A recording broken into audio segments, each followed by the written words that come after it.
Hello, I'm Sarah from Truth, Lies, Betrayal. Welcome to Horror After Dark. Turn down the lights, keep an open mind, and prepare for tonight's nightmare. Let's begin.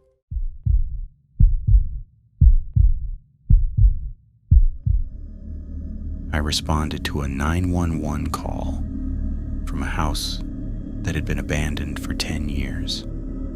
That was the first thing I checked. The address came through dispatch at 2:13 in the morning, during one of those dead shifts where the whole town felt asleep. I had been parked beside an empty gas station for almost an hour, drinking burnt coffee and watching rain crawl down the windshield. Then my radio cracked. Unit 12, respond to possible home invasion. I straightened in my seat. Dispatch gave me the address, 214 Briar Lane. I knew that house. Everyone in our department knew that house. It sat alone at the edge of town, past the old water tower, hidden behind trees that had grown wild around the property. The place had been empty since before I joined the force. Windows boarded, roof sagging, yard waist-high with weeds. Nobody lived there. Nobody could have called from there. I pressed the radio button. Dispatch, confirm address. There was a short pause. Confirmed. 214 Briar Lane. Female caller reports someone inside the residence. I looked out through the rain. Is the call still active? Another pause. Yes. Caller is still on the line. That made my stomach tighten. What's she saying? Static hissed through the speaker. Then dispatch came back quieter. She's whispering. Says she's hiding in the upstairs bedroom. Says someone is walking downstairs. I started the engine. The road to Briar Lane was narrow and badly lit. My headlights cut through the rain, catching flashes of trees, broken fences, and ditches full of black water. The closer I got, the worse the radio sounded. Static kept bleeding into every transmission. At one point, I heard breathing under dispatch's voice.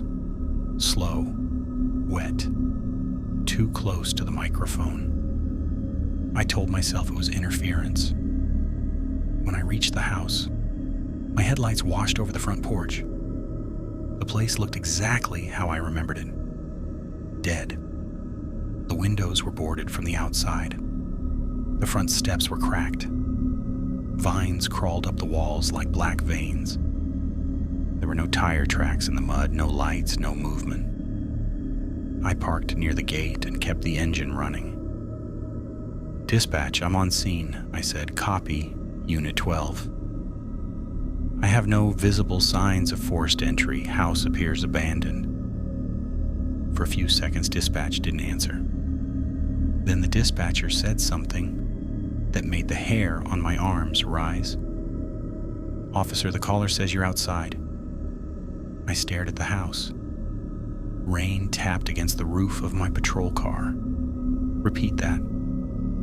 The caller says she can see your headlights. I stepped out with my flashlight in one hand and my other hand resting near my sidearm. The beam crossed the porch.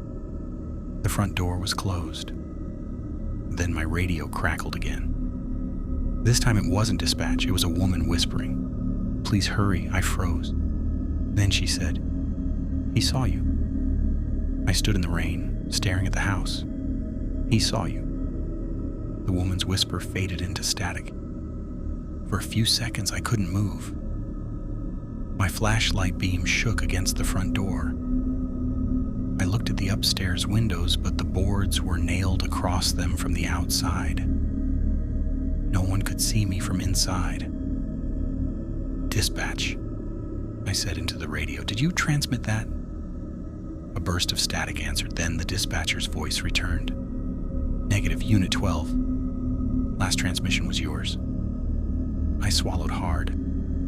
The front gate groaned in the wind. I pushed it open and walked toward the porch. Each step sank into wet grass. The air around the house felt colder than the street. Not normal cold, basement cold. The kind that gets into your bones. The porch creaked under my boots. I aimed my flashlight at the door. There was no lock, just an old brass handle, green with age. I pushed it open.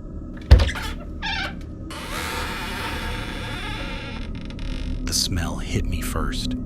Dust, rotten wood, old rainwater. The kind of smell a house gets when it has been closed for years. "Police?" I called. "If anyone is inside, make yourself known." Nothing answered. I stepped inside. My body cam clicked softly against my chest as it recorded. The living room was covered in dust. White sheets hung over the furniture.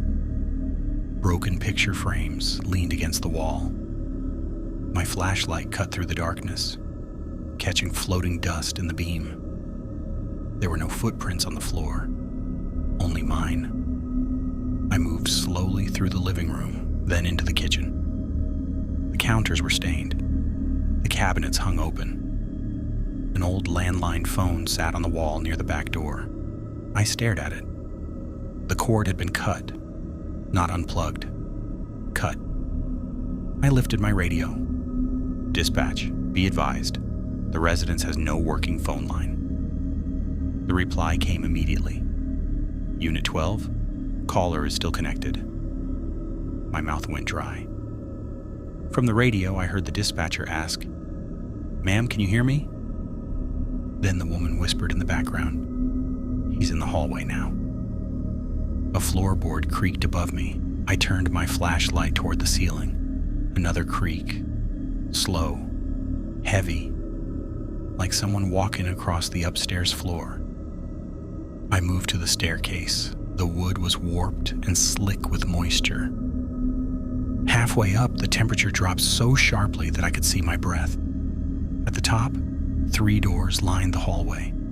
2 were open, 1 was closed. The closed door was at the end. From behind it came a soft, tapping sound.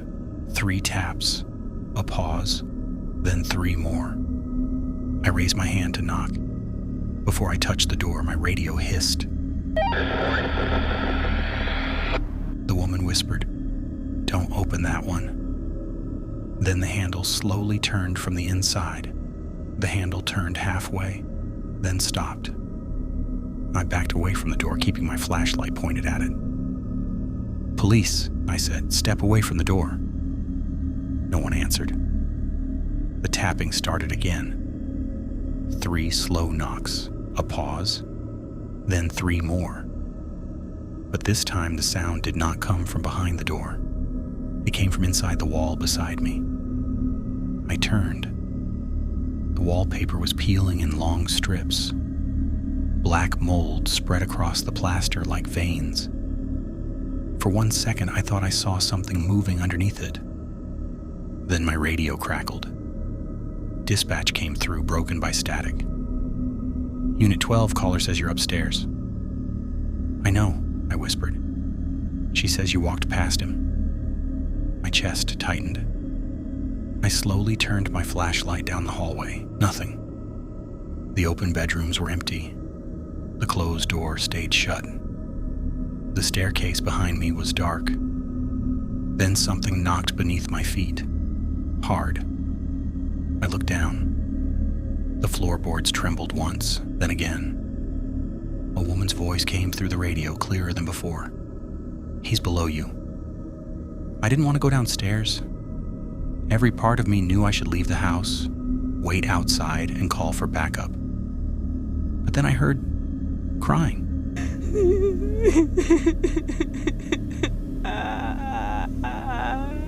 Not from the radio, not from upstairs, from somewhere below the first floor. I went back down the stairs. The kitchen felt different now, smaller, darker. My flashlight flickered against the walls. The old landline phone was hanging from its cut cord, swinging, back and forth. I hadn't touched it. Behind the kitchen table, I noticed something I'd missed before. A narrow door.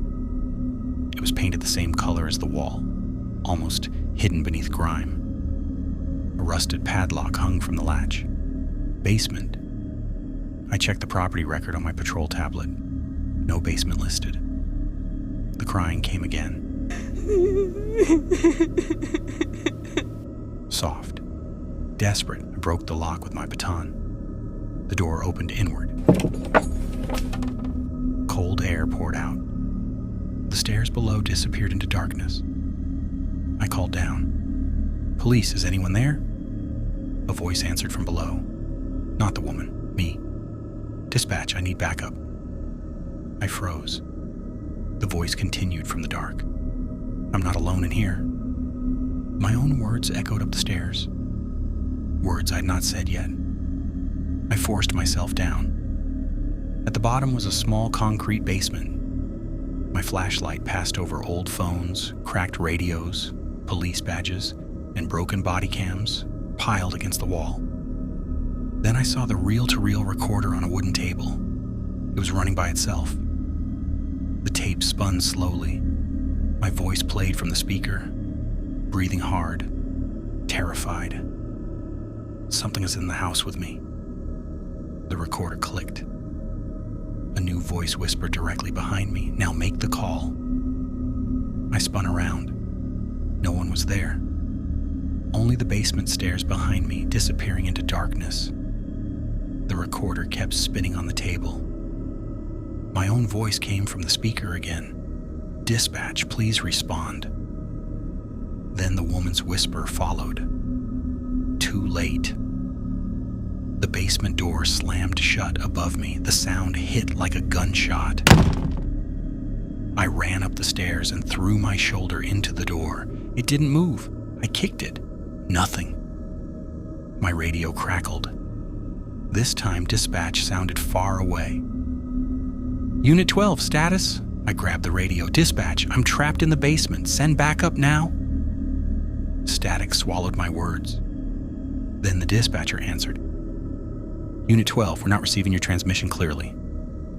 The recorder clicked again. Another voice played. A man this time, crying. "I'm inside the walls." Then another. A child. "Please don't hang up."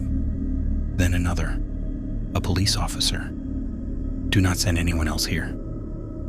The voices overlapped until the basement filled with whispers, all of them begging, all of them trapped inside the house somehow. The temperature dropped. My flashlight died. In the dark, something moved behind me. I heard bare feet dragging across the concrete. Slow, wet. I backed against the door. The woman whispered close to my ear, "Make the call." My phone vibrated in my pocket. That should have been impossible. I had no signal inside the house. The screen was already open to 911. A call timer was running. 2 minutes. 13 seconds. I hadn't dialed. From the speaker, I heard my own breathing. Someone is inside the house with me. I threw the phone across the basement. It hit the wall and shattered. The house screamed. Every phone, radio, and body cam on the floor came alive at once. Static burst from all of them. The basement door shook above me. I rammed it again. This time it cracked. I hit it harder. Once. Twice. On the third hit, it burst open. I crawled into the kitchen and ran. The house had changed. The front door was gone. The hallway stretched where the living room should have been. Doors lined both sides. Behind each one, someone whispered my name. I kept moving until I saw red and blue lights flashing through broken boards. My patrol car. I charged toward the window, raised my baton, and smashed through the rotten wood. I fell onto the porch as the first gray light of morning touched the yard. The house went silent. When backup arrived, they found me unconscious near the front steps. They searched the whole place. No basement, no phones, no recorder, just an empty abandoned house. I took leave after that. For 2 weeks, I told myself stress had done something to my head. Then dispatch sent me the original 911 audio. At first, it was the woman whispering. Then I heard something in the background. My voice, weak, terrified. "Please hurry." Then the woman whispered, "He's coming back tonight." Hi, it's me, Sarah. The story may be over, but some nightmares never truly end. If you enjoyed tonight's episode, please like, subscribe, and turn on notifications to join us for more terrifying stories here on Horror After Dark. And remember, sometimes the things that scare us most aren't hiding in the dark. They're already inside the house. Good night, and sleep carefully.